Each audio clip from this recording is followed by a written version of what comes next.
Graça e a paz do Senhor, amados. Meus amados, vamos abrir em Mateus capítulo 5. Estamos diante do Sermão do Monte, né? Aqui é o Sermão da Montanha, as bem-aventuranças. Eu pedi para o pessoal do louvor, né? Ver se conseguiam um louvor sobre as bem-aventuranças. E veja só que não encontraram nenhum. Para ver como é complicado, como o Evangelho às vezes tem sido diluído, tem sido deixado de lado. Porque isso aqui, queridos, é um dos trechos mais maravilhosos e mais importantes das Escrituras. De todo o ensino de Jesus, as bem-aventuranças é algo essencial que todos nós deveríamos saber de cor ou ter isso bem fundado no coração. Mateus capítulo 5, verso 1. Vendo as multidões, Jesus subiu ao monte e se assentou. Seus discípulos aproximaram-se dele e ele começou a ensiná-los, dizendo: Bem-aventurados os pobres de espírito, pois deles é o reino dos céus. Bem-aventurados os que choram, pois serão consolados. Bem-aventurados os humildes, pois eles receberão a terra por herança. Bem-aventurados os que têm fome e sede de justiça, pois serão satisfeitos. Bem-aventurados os misericordiosos, pois obterão misericórdia. Bem-aventurados os puros de coração, pois verão a Deus. Bem-aventurados os pacificadores, pois serão chamados filhos de Deus. Bem-aventurados os perseguidos por causa da justiça, pois deles é o reino dos céus. Bem-aventurados serão vocês, quando por minha causa os insultarem, os perseguirem e levantarem todo tipo de calúnia contra vocês. Alegrem-se e regozijem-se, porque grande é a sua recompensa nos céus, pois da mesma forma perseguiram os profetas que viveram antes de vocês. Amém, queridos? Vamos orar. Senhor Jesus, eis aqui a tua igreja, a tua noiva. Que o Senhor possa nos ensinar o Evangelho, Senhor. Que o Senhor possa nos ensinar toda a profundidade dos teus ensinamentos. O Senhor que passou essa mensagem aos discípulos, está passando essa mensagem ao longo dos séculos e quer passar à nossa igreja hoje. Que o Senhor possa falar a cada coração, nos ensinar a sermos bem-aventurados, a sermos felizes, a sermos cheios do conhecimento da tua palavra. Que o teu Evangelho nos transforme, Senhor, em nome de Jesus. Amém.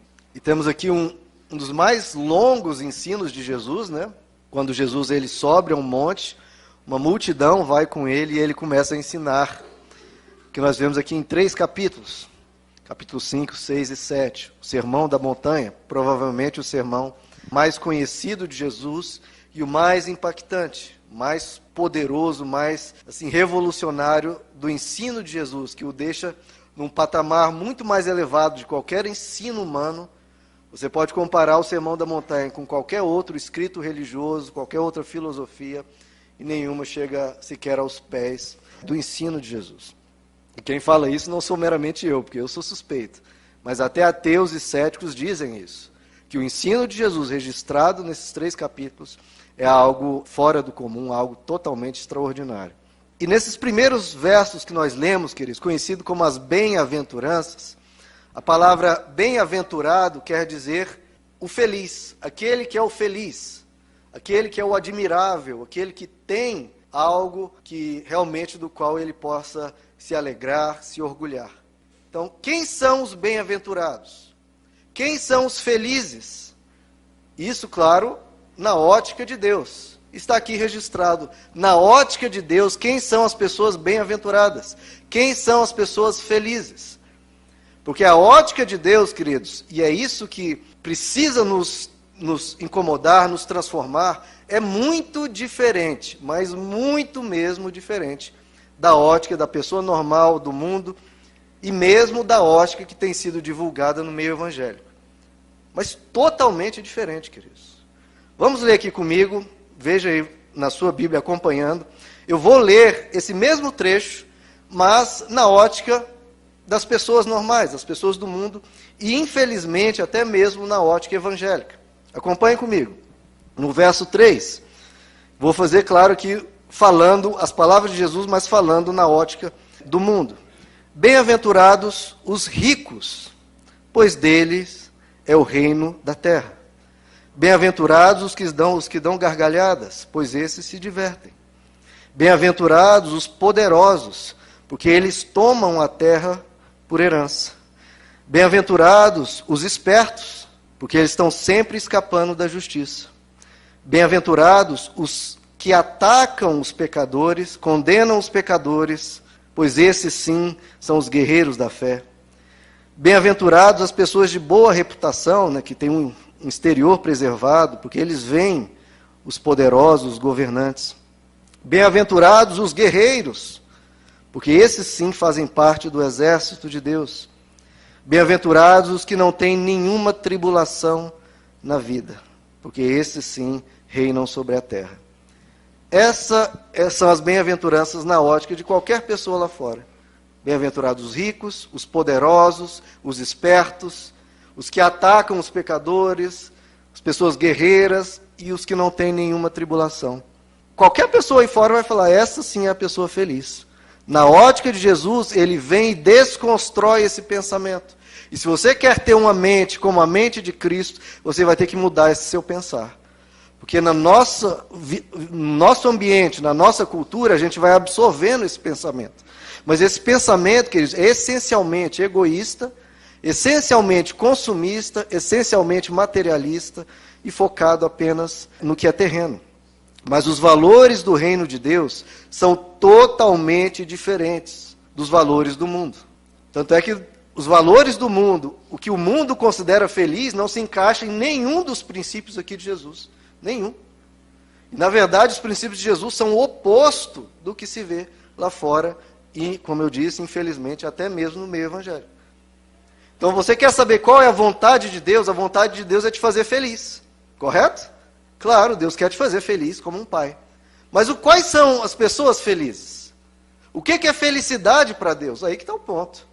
Porque a felicidade para Deus não quer dizer o que para o mundo é.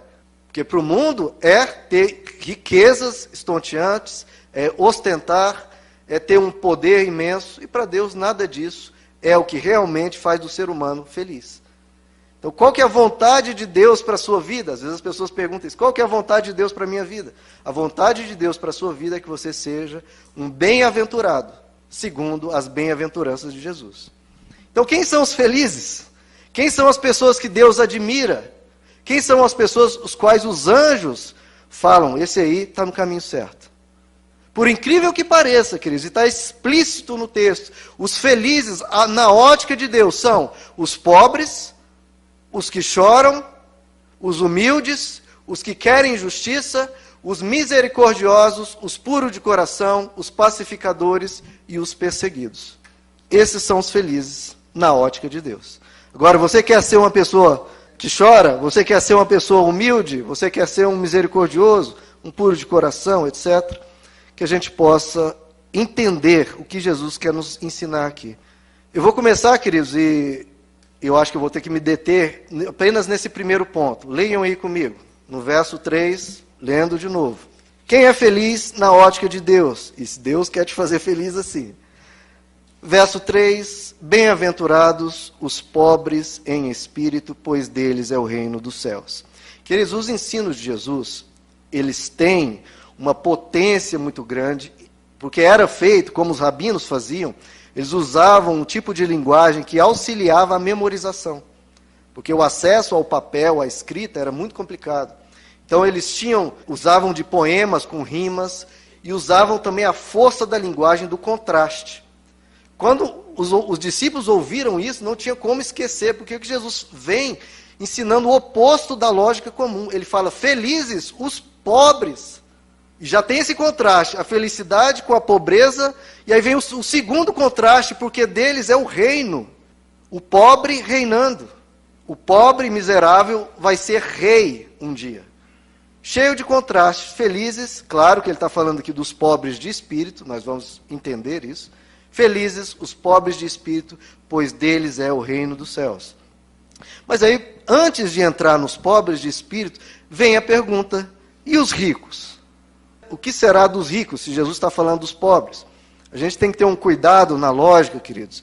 Não é porque você diz que alguém é feliz, que automaticamente você infere que o oposto tem que ser infeliz. Não. Jesus poderia dizer, felizes os pobres e felizes os ricos. Não é porque ele falou felizes os pobres que necessariamente, mas Abram aí comigo em Lucas capítulo 6. Vamos ver aqui, porque em Lucas 6 Jesus fala sobre os ricos. Em Lucas capítulo 6, queridos, se encontra o que é conhecido como o Sermão da Planície, que é um sermão muito parecido com o Sermão da Montanha em Mateus capítulo 5.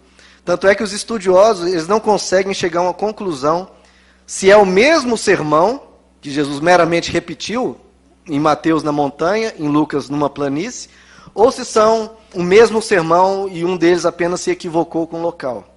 Mas nós vemos que o texto, o trecho é bem parecido entre os dois, só que de Lucas 6 acrescenta algumas informações.